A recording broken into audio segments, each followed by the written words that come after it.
that son of a bitch! Head in! Do your job! Do what you're here for! In honor of the upcoming Brad Pitt World War II tank film, Fury, we came to the Ontario Regiment Museum to check out some real tanks. Whoa!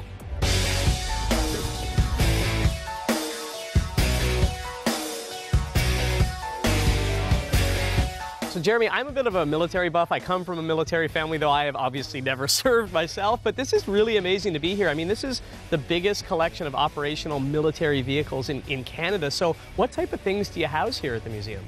We have vehicles from the Canadian forces, the American forces, the British forces, and now even new additions, we're moving into Soviet and Russian vehicles. You do have some Shermans, right? Because these are the tanks we see in Fury. What are they like as a military vehicle? The Sherman is sort of the Cadillac of tanks, okay, of the Second World War era. And it's also the biggest showpiece tank that we have because it's so popular and seen in so many films. Coming around,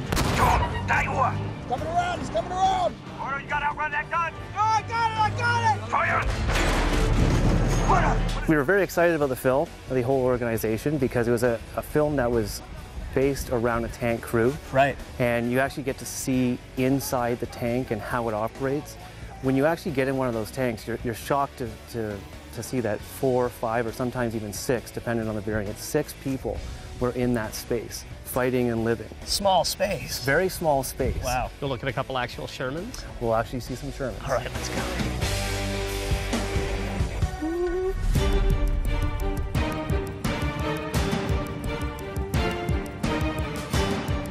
So we're actually on an M4 Sherman. This is exactly like the one that we saw in the film. They've got it done up like Fury, and we're going to the front.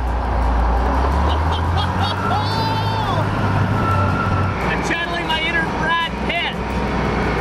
Just gotta get a lot better looking.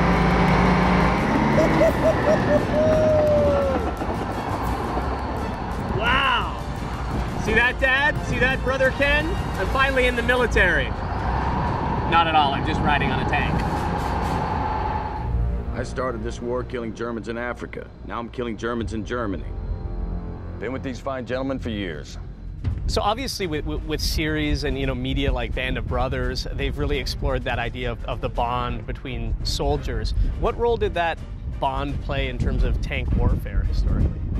It was absolute, because the tank crew were really an extension of the machine.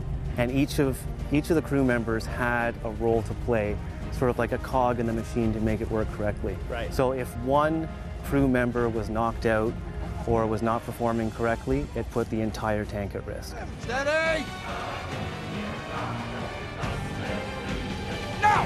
Forward! They did a really great job in the movie of showing the different jobs in the tank and seeing what it was like to live in a tank. So for us here at the museum, that was very important to us because we spent a lot of time in the belly of a tank. Yeah. And to actually see that. Also, the tactics that they used in the film were fairly accurate, and it's probably the best tank film that I've seen.